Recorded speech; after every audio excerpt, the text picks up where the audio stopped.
नमो विष्णुपादाय कृष्णप्रेष्ठाय भूतसिंहाय नमो विष्णुपादाय कृष्णप्रेष्ठाय भूतसिंहाय भक्तिवेदांत। जय श्री कृष्ण चैतन्य प्रभु नित्यानंद श्री अद्वैत गदाधर श्रीवासादि गौर भक्त वृंद। हरे कृष्ण कृष्ण कृष्ण हरे हरे हरे राम राम राम हरे हरे। जय जगन्नाथ बलदेव सुभद्रा महारानी की जय। श्री प्रभुपाद की जय, भगवद गीता की जय। हरे कृष्ण। तो આપણે ગઈકાલે અર્જુનની વાતો કરી રહ્યા હતા, કેવી રીતે અર્જુન એના પોતાના સારા ગુણોને કારણે હોલ્ડ ઓન 1 સેકન્ડ.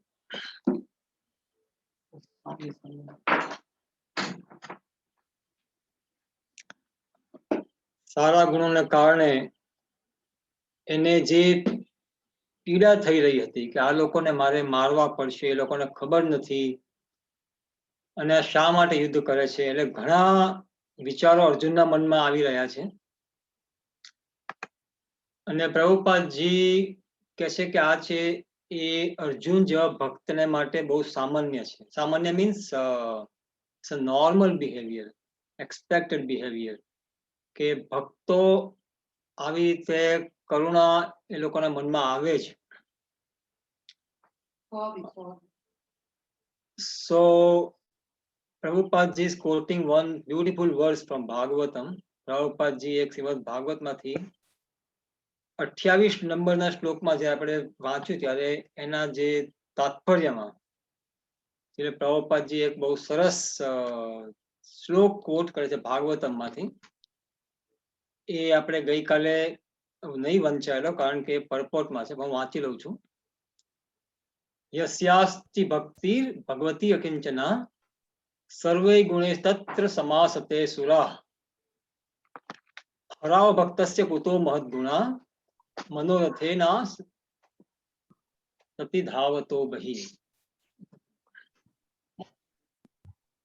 આ શ્લોકનો અર્થ એમ છે કે પ્રભુપાદજી કહે છે કે એટલે ભાગવતમનો શ્લોક છે કે જે લોકો ભગવાનના ભક્તો છે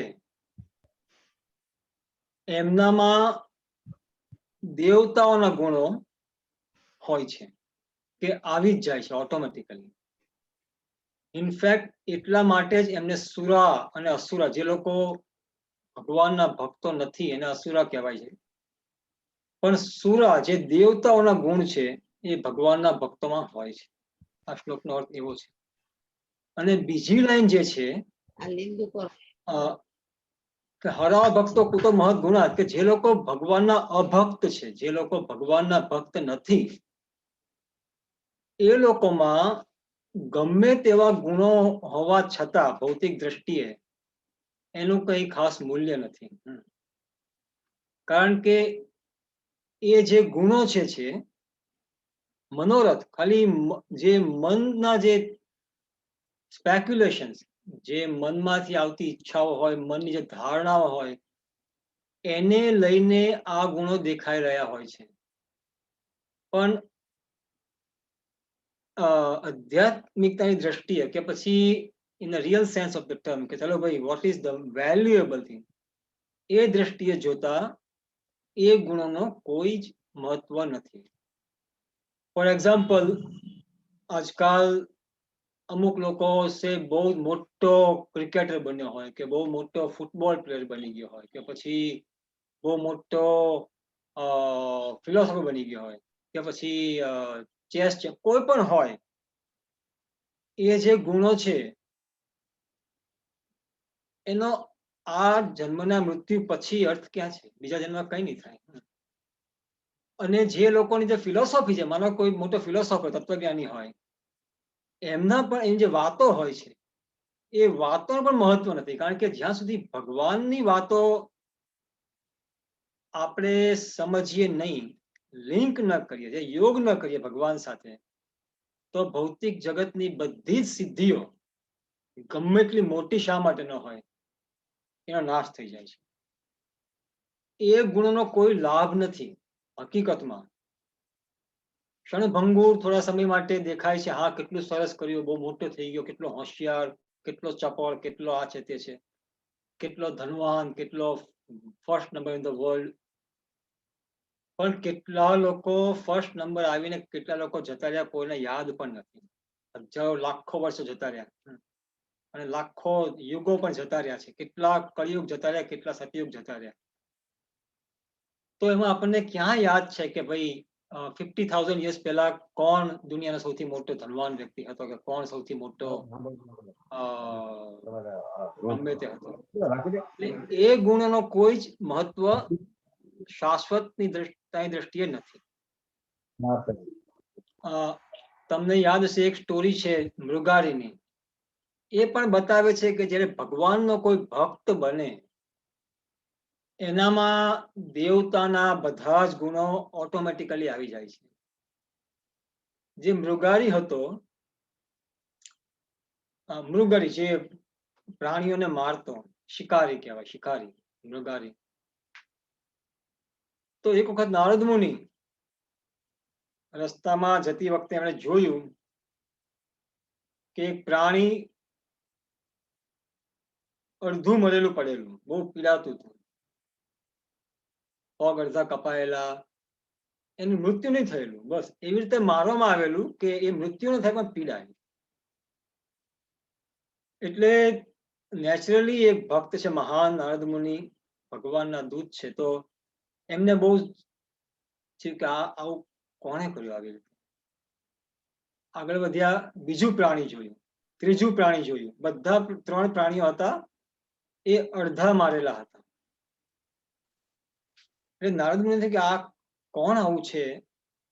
તો એ ધીમે ધીમે ચાલતા ગયા તો એક ઝાડની પાછળ મૃગારી, જે શિકારી હતો, એ ઉભેલો.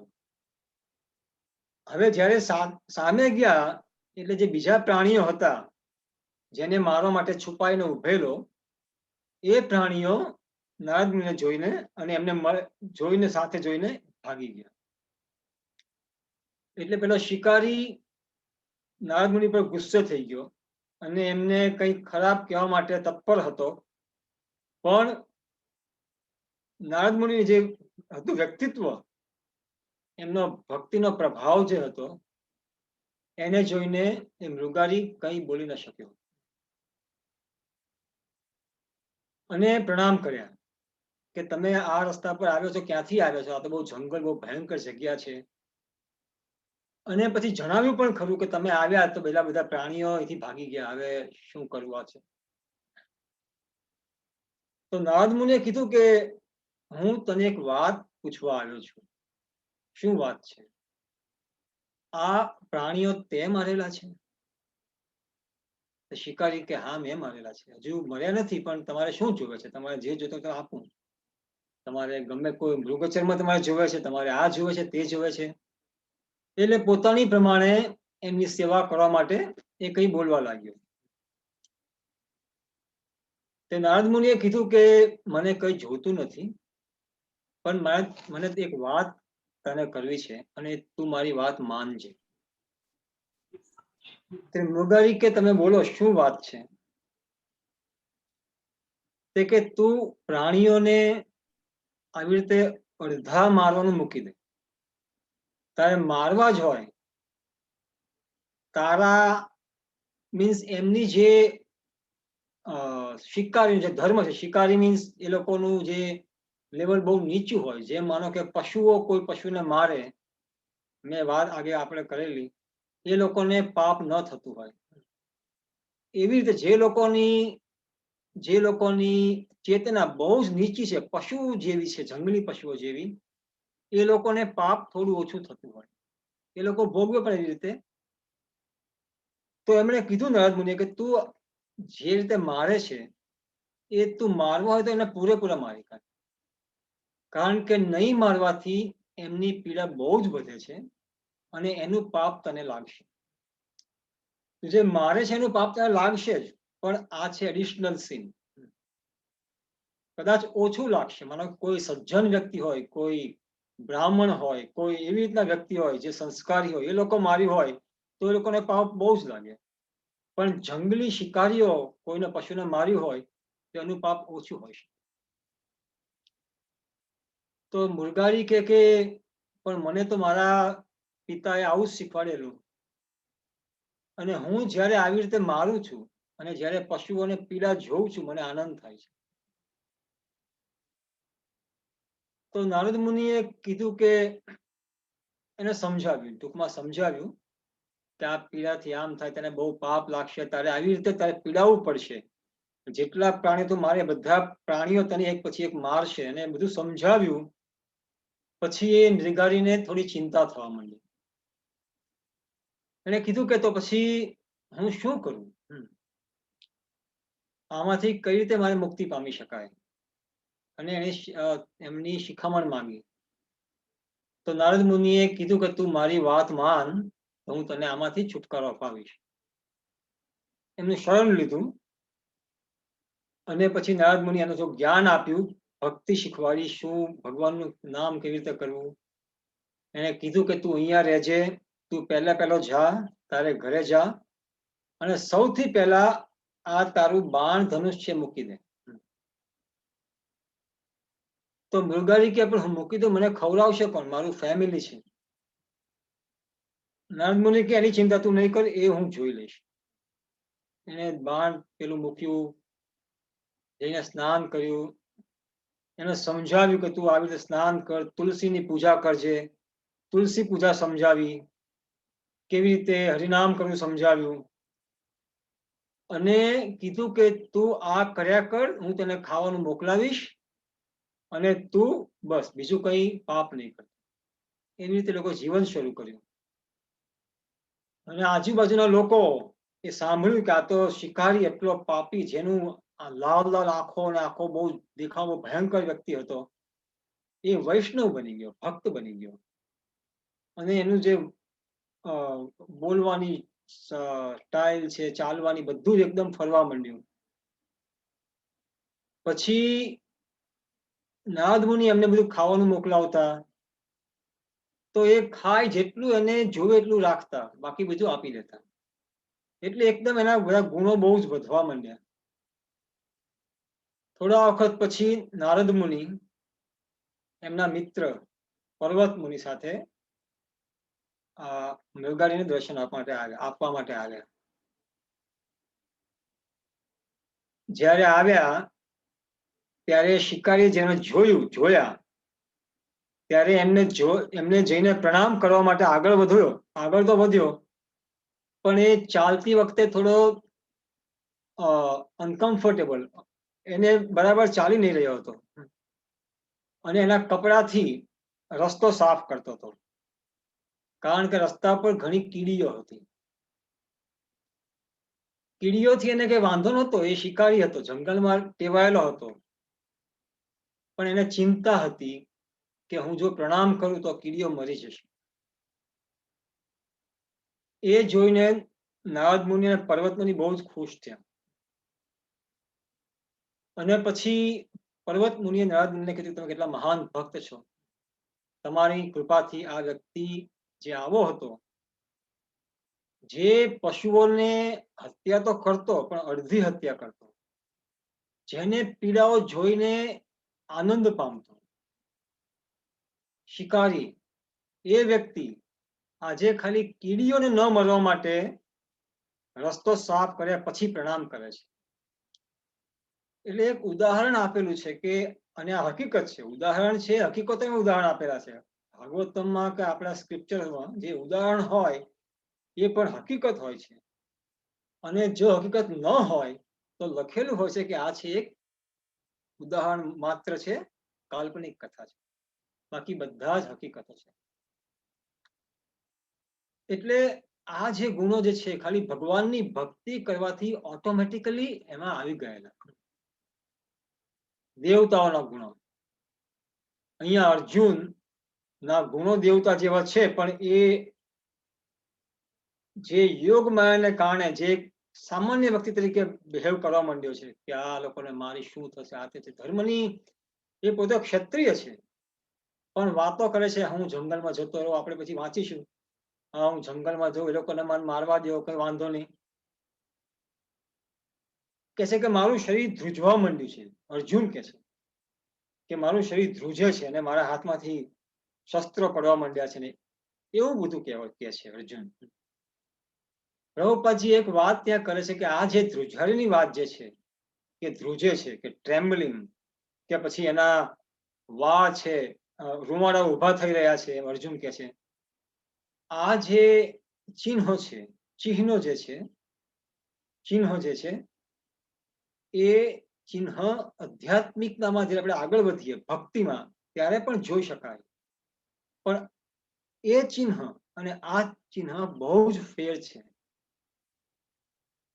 આ એક અગત્યની વાત છે કારણ કે જ્યારે ભક્તો બહુ જ ઉન્નત ભક્તો હોય, જ્યારે ભગવાનની સાથે એમનો પ્રેમ સંબંધ થઈ ગયો હોય, વાત્સલ્ય સંબંધ થઈ ગયો હોય, ત્યારે પણ એ લોકો ઘણી વખત ભગવાનની વાતને કોઈ પણ વિષય માટે વિચાર કરતા કરતા ઘણી વખત ચિંતામાં આવતા હોય છે, ઘણી વખત રોમાંચ થતા હોય છે, ઘણી વખત આંખમાંથી પાણી પડતા, ઘણી વખત ભય પામી જતા હોય છે કે આ શું છે. માનો કે કાનો બહાર ગયો છે, રાક્ષસ આવી ગયો છે. આપણે અમે વાત કરેલી બાળકો માટે અઘાસુર ના મુખમાં જ્યારે ભગવાન કૃષ્ણ પ્રવેશ્યા ત્યારે દેવતાઓ ભય પામી ગયેલા અને ઇવન ભક્તો કે શું થશે.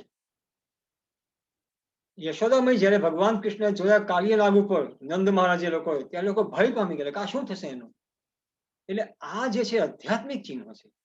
પણ જે અર્જુનના જે હતા જે સિમ્ટમ્સ ચિહ્નો હતા એ ભૌતિકતાના હતા. એ પ્રભુપાદજી ડિસ્ટિંગ્વિશ કરીને બતાવે છે. Remember that. નહીં તો આપણે ઘણી વખત આપણે જોઈએ કે અમુક અમુક લોકો મોટી મોટી કથાઓ કરતા હોય અને કથા કરતી વખતે બહુ જ ભાવુક પણ હોય અને લોકોને એમ થાય કે હા કેટલા મહાન ભક્ત છે. પણ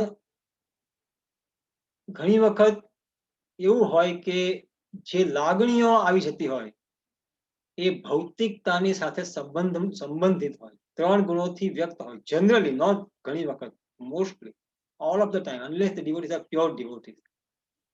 તો આ જે ગુણો છે ભૌતિકતા, જે 3 ગુણોથી પ્રભાવિત થયેલા ગુણો છે કે પ્રભાવિત થયેલા ચિહ્નો છે. એટલા માટે પ્રભુપાદજી પોઈન્ટ આઉટ કરે છે કે આ છે ભૌતિક હોય છે કે ભૌતિક જે ટ્રેમ્બલિંગ ઓફ ધ બોડી, ધ્રુજારો એ છે.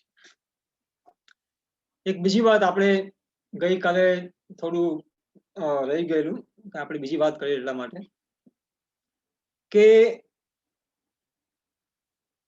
ભગવાન ના સોરી એક વાત ખાલી જોઈ લો, મારું કઈ ટોપિક મેં લખી રાખેલો. હા, કન્ટિન્યુએશન કે એ જે અર્જુનની જે ચિહ્નો હતા, ધ્રુજારી થવી, આ છે તે છે, એ એની આસક્તિને કારણે હતા. આસક્તિ શેને માટે કે મારા સગા સંબંધીઓ, મને પાપ લાગશે કે આ થશે. એના ઘણા અર્જુને કારણો આપેલા છે. તમે જુઓ એના બહુ જ બુદ્ધિમાનની ભરેલા કારણો આપેલા છે શા માટે યુદ્ધ ન થવું જોઈએ.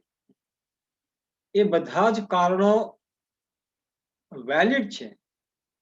પણ જે સમયે એ જે વાત કરે છે એ ઉચિત નથી. એટલા માટે ભગવાન કૃષ્ણ એને અનુચિત બતાવેલા છે અને એને કીધું છે કે આ તારી વાતો બરાબર નથી. હકીકતમાં જોતા સામાન્ય દ્રષ્ટિએ જોતા એ બધા કારણો બહુ જ મહત્વના છે. આપણે વાંચીશું પછી. પણ કહેવાનું મતલબ જે આસક્તિ જે હતી એને કે આવું મારે નથી કરવું, કે આ મારે કરવું છે, આસક્તિને કારણે એ મોહિત થઈ ગયેલો. આપણે ગઈકાલે વાત કરી કે ભગવાનની યોગ માયાને કારણે અર્જુન કઈ સામાન્ય વ્યક્તિ નહીં હતો. એ ભગવાનનો ભક્ત હતો. પણ લોકોને સમજાવવા માટે અર્જુન એવી દશામાં આવી ગયેલો ભગવાનની ઈચ્છાથી કે એને પ્રશ્નો કર્યા આપણને સમજાવવા માટે. આસક્તિને કારણે ભય આવે જ આવે. નાનકડું ઉદાહરણ કે માનો કે કોઈ માતા હોય, એનું બાળક હોય, કે એનો પતિ હોય, કે કોઈની પત્ની હોય, કોઈ પણ બહુ સ્નેહીજન હોય, એ બહાર ગયા હોય અને માનો કે કઈ તોફાન થયું, તો જે ભય આવી જાય કે મારા છોકરાને શું થઈ જશે, મારા જે સ્નેહીજનને શું થશે, એને કારણે એ જે આસક્તિ જે છે એને કારણે ભય પેદા થઈ જાય છે આપણને કે કદાચ આવું થઈ ગયું છે, માનો કે 10 મિનિટ મોડું પણ થઈ ગયું તો આમ ચિંતા થઈ જાય કે કદાચ કોઈ લઈ ગયું છે, કદાચ આ છે તે છે. એટલે આસક્તિને કારણે ભય પેદા થાય. એ આપણે અપ ટુ 30th શ્લોકની વાત કરી. આજે આપણે 32 કે 31 મને મેં કીધેલું છે આપણી જર્નલને અપ ટુ 38 32 થી 38 ના શ્લોકો આજે ઝરણા વાંચશે, પછી આપણે સંક્ષિપ્તમાં વાતો કરીશું. ઝરણા, હરે કૃષ્ણ. હરે બોલ. સંભળાય છે? હા. ઓકે. ચેપ્ટર 1 31મો શ્લોક 31st. ન ચ શ્રેયોનુપશ્યામિ હત્વા સ્વજનમાહવે ન કાંક્ષે વિજયં કૃષ્ણ ન ચ રાજ્યમ સુખાનિ ચ.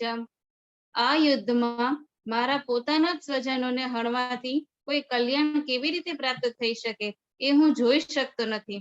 અને હે પ્રિય કૃષ્ણ, હું તેનાથી કોઈ વિજય, રાજ્ય કે સુખની પણ ઈચ્છા રાખતો નથી.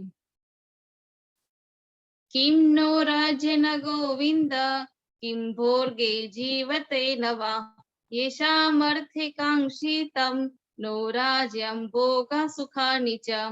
ત ઈમેવ સ્થિતા યુદ્ધે પ્રાણાં સત્યકત્વા ધનાનિ ચ. આચાર્ય પિતર પુત્રા તથૈવ ચ પિતામહ માતુલા શ્વશુરા પુત્રા શાલા સંબંધિનસ્તથા એતાનમ હંતુમિચ્છામિ દંતોપી મધુસૂદનમ અપી ત્રૈલોક્ય રાજસ્ય હેતોઃ કિન્નુ મહી કૃતે નિહત્ય ધાત્ર રાષ્ટ્રાન કા પ્રીતિઃ સ્યા જનાર્દન. હે ગોવિંદ, અમને રાજ્ય, સુખ અથવા જીવનથી પણ શો લાભ થવાનો છે? કારણ કે જે લોકો માટે અમે એ સર્વ ઈચ્છીએ છીએ તેઓ બધા જ આ યુદ્ધ ક્ષેત્રમાં ગોઠવાયેલા છે. હે મધુસૂદન, જ્યારે ગુરુજનો, પિતૃઓ, પુત્રો, પિતામહો, મામા, સસરા, પૌત્રો, શાળા તથા અન્ય બધા સગા સંબંધીઓ તેમના પ્રાણ તથા ધન ત્યજવા તત્પર છે અને મારી સામે ઉભા છે, ત્યારે ભલે તેઓ મને હણી નાખે તોય હું આ સૌનો સંહાર કરવાની શા માટે ઈચ્છા કરું? હે જીવ માત્રના પાલનહાર, બદલામાં મને આ પૃથ્વી તો શું પણ ત્રણેય લોકોનું રાજ્ય મળે તો પણ આ બધાની સાથે લડવા હું તૈયાર નથી. ધૃતરાષ્ટ્રના પુત્રોને હણીને અમને કઈ પ્રસન્નતા પ્રાપ્ત થવાની છે? પાપમેવાશ્રય દેશમાન હત્વેતાના તયાનિનમ તસ્માનાહ્રવ્ય વયં હંતુ ધાત્રષ્ટાન સબાંધવાન સ્વજનમ હિ કથમ હત્વા સુખીદમ શ્યામ માધવા. જો અમે આવા આતતાઈઓને હણીશું તો અમે પાપમાં જ પડીશું. માટે જ અમે ધૃતરાષ્ટ્રના પુત્રો તથા તેમના મિત્રોનો વધ કરીશું તો તે ઉચિત થશે નહીં. હે લક્ષ્મીપતિ કૃષ્ણ, આનાથી અમને શો લાભ થવાનો છે? અને અમારા જ કુટુંબીજનોને હણીને અમે કેવી રીતે સુખી થઈ શકીશું? યદ્યપ્યેતે ન પશ્યન્તિ લોભોપહત ચેતસમ કુલક્ષય કૃતં દોષમ મિત્ર દોહે ચ પાતકમ કથમ ન જ્ઞેયમસ્માભિ પાપાદસ્માની વીર્તમ કુલક્ષય કૃતં દોષમ પ્રપશ્યર્ધિ જનાર્દનમ. હે જનાર્દન, લોભને વશ થયેલા મનવાળા આ લોકો જો કે પોતાના પરિવારને હણવામાં કે મિત્રો સાથે લડવામાં કોઈ દોષ જોતા નથી, પણ કુળનો નાશ કરવામાં અપરાધ જોનારા આપણે આવા પાપ કર્મો કરવામાં શા માટે પ્રવૃત્ત થવું જોઈએ? હરે કૃષ્ણ. હરી બોલ. Very good Zarna, thank you very much.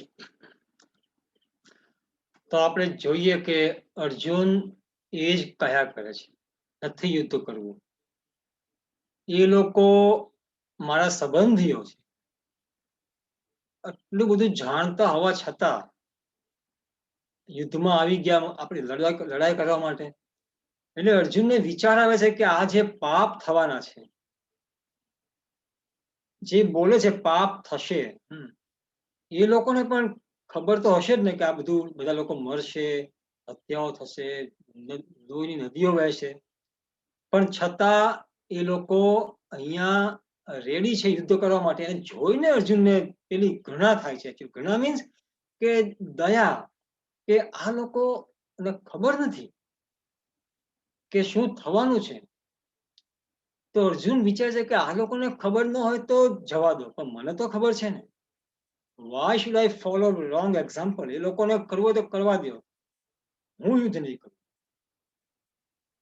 તમે જુઓ તો ગયા શ્લોકમાં અર્જુને કીધેલું કે આપણે જોઈએ છે કે અર્જુન જે છે એને બધું જ એવું દેખાય છે કે હું જે પણ કરું is going to be wrong, misfortune. કે જે જીતું તો પણ ખરાબ અને હારું તો પણ ખરાબ. એટલે એક રીતે જોતા એની વાત સાચી હતી કે જીતશે કઈ રીતે? લોકોને મારીને, સગા સંબંધીને મારીને જીતશે. અને બીજી રીતે જોતા એ હારે તો એ પોતાના લોકો મરી જવાના છે. એટલે બધી જ રીતે અર્જુન ખાલી he is looking at the misfortune. એટલા માટે બધી જ વાતોમાં એને એમ જ થાય છે કે આ યુદ્ધ કરવું જોઈએ જ નહીં. પ્રભુપાદજી અહીંયા કહે છે કે લોકોને પોતાના હિતની ખબર નથી. એકચ્યુઅલી અર્જુન ઓલ્સો જે વાત કરે છે કે આમ થશે તેમ થશે, પણ જે હિત દેખાય છે હકીકતમાં હિત નથી. કારણ કે જે કહે છે કે આ ધર્મનો નાશ થશે, આ થશે તે થશે, ઇઝ એકચ્યુઅલી નોટ ટ્રુ. એ શું કહેવાય, અજ્ઞાનને કારણે બોલી રહ્યો છે. પણ પ્રભુપાદજી એમ કહે છે કે જ્યાં સુધી લોકોને પોતાના હિતની ખબર ન હોય, we should always remember Arjun is playing a part on our behalf. Arjun પોતે અત્યારે પડેલો છે ભ્રમણામાં, પણ આપણે માટે પણ એ શીખવાડી રહ્યો છે ભગવાનની ઈચ્છાથી. તો પ્રભુપાદજી કહે છે ભાગવતમમાં કે જે લોકોને પોતાના હિતની પણ ખબર ન હોય એ લોકોને કઈ રીતે સમજાવી શકાય? નતે વિતુ સ્વાર્થ ગતિમ હિ વિષ્ણુ, કે પોતાનો જે સ્વાર્થ જે છે એ સ્વાર્થ છે ભગવાન વિષ્ણુની સ્વાર્થ ગતિમ, એમની પ્રતિ જવાનો, એમને પ્રતિ જે ભગવાન પ્રતિ જવાનો આપણો છે, આપણો સ્વાર્થ છે. એકચ્યુઅલી સ્વાર્થ મીન્સ સ્વ અર્થ. સેલ્ફિશનેસ એના ઘણા મિનિંગ છે, પણ જે સ્વાર્થ, જે આપણો સાચો અર્થ જે છે, સ્વ અર્થ, એ છે ભગવાનને પામવાનો. પણ હકીકતમાં શું થાય છે કે એ શ્લોક છે કે જે આંધળા લોકોને જ્યારે ગાઈડ કરે એ લોકો ખાડામાં જ પડે. ભાગવતમાં બહુ જ ચોખ્ખું લખેલું છે અંધારાથી ઉપનીયમાના, કે જે લોકો આંધળા છે, આ જળ જગતના લોકો, એ લોકો બીજા આંધળાઓને ગાઈડ કરતા હોય છે. અને શા માટે નીચમાં પડે, શા માટે ખાડામાં જ પડે? કારણ કે એમના જે આખી ધારણાઓ જે છે એ ભૌતિકવાદી છે. એ લોકો કર્મના બંધનથી બંધાયેલા છે, પ્રકૃતિના બંધનથી બંધાયેલા છે. હવે હું આજે બંધાયેલો હોઉં, તમને કઈ રીતે મુક્તિ આપી શકું? હું આંધળો હોઉં, તમને કઈ રીતે દેખાડી શકું માર્ગ? પણ જળ જગતમાં આ જ થઈ રહ્યું છે કે આંધળા લોકો આંધળાને ગાઈડ કરે છે. એટલા માટે કહે છે કે આ લોકો એટલા મૂર્ખ બની ગયા છે કે પોતાનો સ્વાર્થ છે પણ સમજતા નથી. અને બીજી બધી વાતો કર્યા કરે પણ પોતાના સ્વાર્થની વાત નહીં કરે. આપણે જેમ વાત કરેલી કે આત્મા જે છે એ પાંજરામાં હોય, જેમ પક્ષી પાંજરામાં હોય, તમે પાંજરાને શણગાર્યા કરો પણ પક્ષીને ખાવાનું ન આપો તો એ મૂર્ખામી કહેવાય ને. એ છે આપણો સ્વાર્થ, કે આપણે કંઈક ખાવું પડે છે ઇન ગુડ સેન્સ. તો હકીકતમાં આપણો સ્વાર્થ જે છે એ ભગવાન વિષ્ણુ પ્રત્યે હોવો જોઈએ, કે આપણો જે અર્થ, જીવનનો અર્થ જે છે, પણ એ લોકોને ખબર નથી. ભૌતિકતામાં પડેલા એ લોકો ભૌતિકતાને જ સક્સેસ માને છે કે હું આ પામું પછી આ કરીશ, આ મળ્યા પછી આ કરીશ, આ નહીં થાય તો આ કરીશ. અહીંયા એક શબ્દ વાપરે છે શ્રેય. શ્રેય means coming from it's a word Shreyas and Preyas. બે શબ્દો ઓપોઝિટ છે. શ્રેયસ મીન્સ કે જે વસ્તુ બહુ જ